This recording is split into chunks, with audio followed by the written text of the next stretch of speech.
ऋषिकेश ये केवल एक शहर नहीं बल्कि सदियों से ऋषियों की तप भूमि रहा है। यहाँ की पहचान राम झूला और लक्ष्मण झूला जैसे प्रतिष्ठित पुलों के बीच बसे इस स्थान से है, जहाँ हर सुबह गंगा की पहली आरती से पहले पहाड़ों का गहरा मौन टूटता है।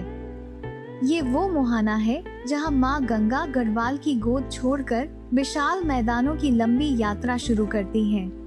ऋषिकेश की आस्था केवल इसके मंदिरों या आश्रमों तक सीमित नहीं है, बल्कि उस पवित्र स्थल में भी बसती है जिसे त्रिवेणी घाट कहते हैं।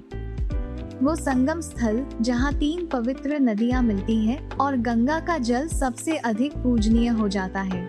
मेरी कहानी की शुरुआत इसी त्रिवेणी घाट के किनारे बसे एक छोटे से अनाथालय से होती है।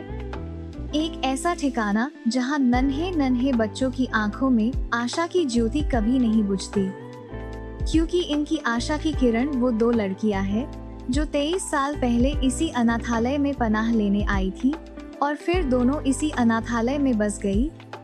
ये दोनों 21 साल तक इस अनाथालय में पली बड़ी और आज यही दोनों लड़कियां इस अनाथालय को संभालने के साथ साथ यहाँ के बच्चों को ऐसे पाल रही है जैसे यहाँ के बच्चे उनके खुद के बच्चे हो, और ये दोनों उन सभी की माँ।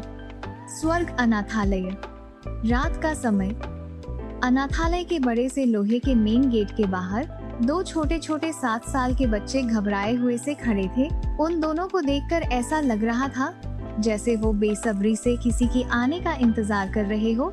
दोनों बच्चे स्कूल की यूनिफॉर्म में थे जो उन्होंने एकदम साफ और करीने से पहनी हुई थी।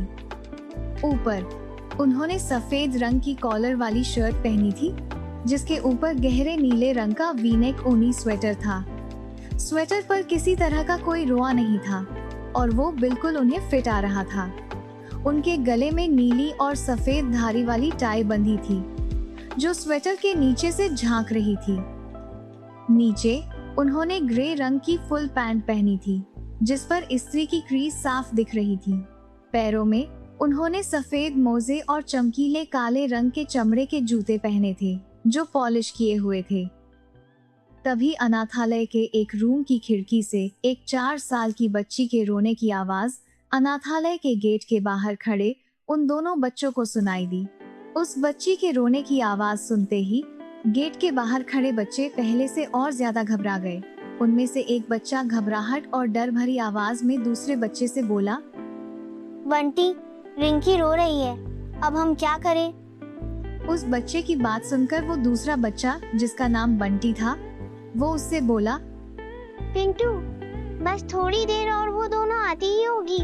बंटी की बात सुनकर पिंटू बोला, हम दोनों कितनी देर से उनके आने का इंतजार कर रहे हैं, लेकिन वो दोनों अभी तक नहीं आई है। मुझे नहीं लगता हम कुछ भी कर पाएंगे।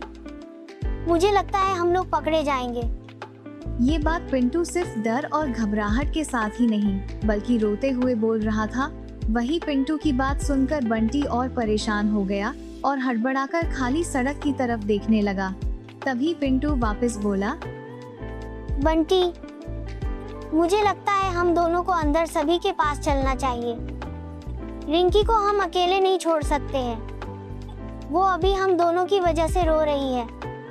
पिंटू की बात का जवाब देते हुए बंटी बोला, लेकिन अगर हम दोनों अभी अंदर चले गए तो फिर हम सभी के पास ये मौका दोबारा नहीं आएगा।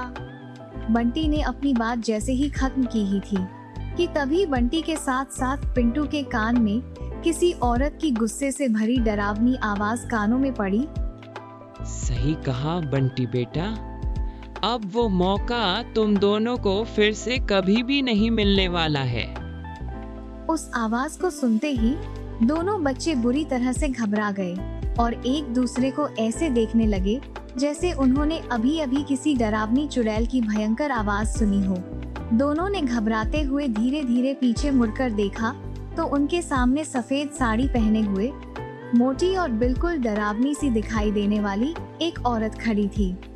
उसके 2 नुकीले दांत ऐसे दिख रहे थे जैसे किसी वैम्पायर के दांत हों जिनसे वो बंटी और पिंटू का खून चूस लेगी। अपने सामने उस औरत को देखते ही बंटी और पिंटू की आंखों के सामने सब कुछ धुंधला धुंधला दिखाई देने लगा और तभी उस औरत ने बहुत ही डरावनी हंसी हंस दी, जिसे सुनते ही दोनों एक साथ डर से चीख पड़े बचाओ! और उसी वक्त तुरंत सब कुछ उनकी आंखों के सामने अंधेरे में घिर गया। उठ बंटी, बंटी, क्या हुआ तुझे बंटी? ये आवाज सुनते ही छोटे से बंटी ने धीरे धीरे अपनी आंखें खोली, जिससे उसकी आंखों के सामने से अंधेरा छटने लगा और उसे उजाला दिखाई देने लगा। वही पूरी आंखें खुलते ही बंटी की आंखों के सामने उसका बेस्ट फ्रेंड पिंटू मौजूद था। पिंटू, हम दोनों पकड़े गए, वो हम दोनों को खा जाएगी। बंटी ने जैसे ही अपनी बात कही और उसकी बात सुनकर पिंटू कुछ कहता उससे पहले ही बंटी के कानों में कई बच्चों की खिलखिलाकर जोर जोर से हंसने की आवाजें सुनाई देने लगी। वो आवाजें सुनते ही बंटी ने अपनी गर्दन कभी राइट में तो कभी लेफ्ट में घुमाकर देखा तो उसकी आंखों के सामने बहुत सारे बच्चों की शक्ल दिखाई दी, जो हंसते हुए उसे ही देख रहे थे। इस वक्त बंटी एक बड़े से रूम में अपने सिंगल से बेड पर पीठ के बल लेटा हुआ था और उसके बेड के आसपास 8 से 10 बच्चे उसे घेरे हुए खड़े थे, जिनमें से एक पिंटू भी था।